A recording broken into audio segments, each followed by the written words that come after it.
Today's news.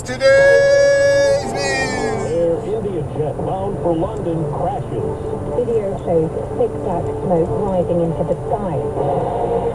Immigration protests spread to new cities. Remembering Brian Wilson.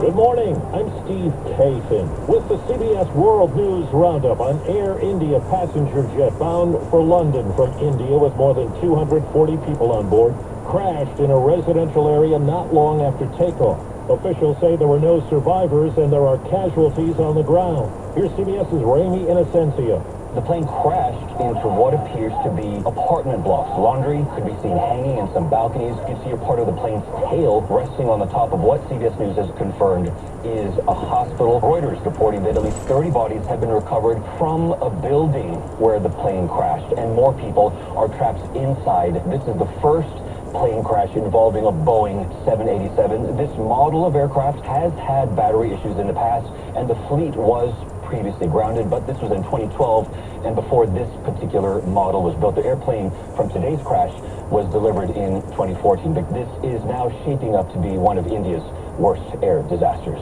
A passenger list indicates there were no Americans on board the jet. The U.S. is pulling some non-essential personnel and family members from spots in the Middle East. White House correspondent Ed O'Keefe. Multiple sources tell CBS News U.S. officials have been told Israel is fully ready to launch an operation against Iran. In response, sources say the U.S. anticipates Iran could retaliate against certain American sites in neighboring Iraq. That's the reason the U.S. advised some Americans to leave the Middle East, including nations within striking distance of Iran. The State Department ordered non-emergency government officials out of Iraq due to, quote, heightened regional tensions. The Pentagon also authorized the voluntary departure of military families from locations across the region. Now, the move comes as the U.S. and Iran are negotiating a new nuclear peace agreement. Special envoy to the Middle East, Steve Witkoff, is set to meet with Iran in the coming days for a sixth round of talks. Well, that's what we get when we go in a tunnel. We don't get any reception, but I'm sure that this news is not good. You know that. Protesters were arrested and loaded onto police buses for failing to disperse. But it was a more chaotic scene in other parts of the country, including 900 miles north here in Spokane, Washington, where police broke up crowds by firing pepper balls. In Tucson, Arizona, several people were detained after protests led to smashed windows outside an ICE office. Fueling the protests are images of agents raiding workplaces. Health Secretary Kennedy has named 8 new advisors to serve on the CDC's Vaccine Recommendations Committee, days after firing all 17 members. CBS's Matt Piper. The picks include some close allies of the secretary and his inner circle who have a history of criticizing vaccine recommendations. Dr. Robert Malone worked on early research related to mRNA vaccine technology, but was accused during the COVID pandemic of spreading misinformation about the vaccines. Bob Dylan calls Brian Wilson a genius. CBS's Anthony Mason says the leader of the Beach Boys died yesterday at 82, unleashing accolades from famous friends and everyday fans. Brian Wilson was the fragile heart of the Beach Boys. Did you push yourself pretty hard in the studio? Yeah, I drove myself to one of perfectionist, you know.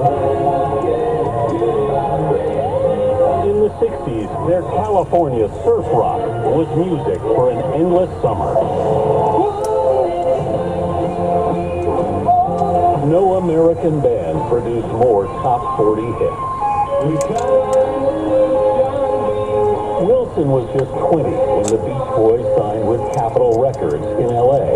In Hawthorne, California, Wilson had brought together his brothers, Carl and Dennis, cousin Mike Love, and their friend Al Jardine. Wilson and Love settled on a surfing theme. But I never surfed, and he never surfed either.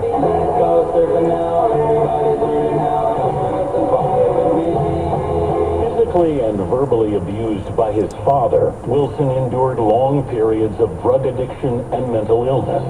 He escaped into his music. Good Vibrations is considered a sonic masterpiece.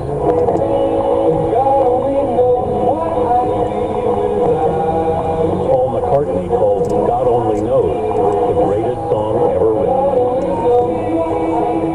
You're listening to the World News Roundup.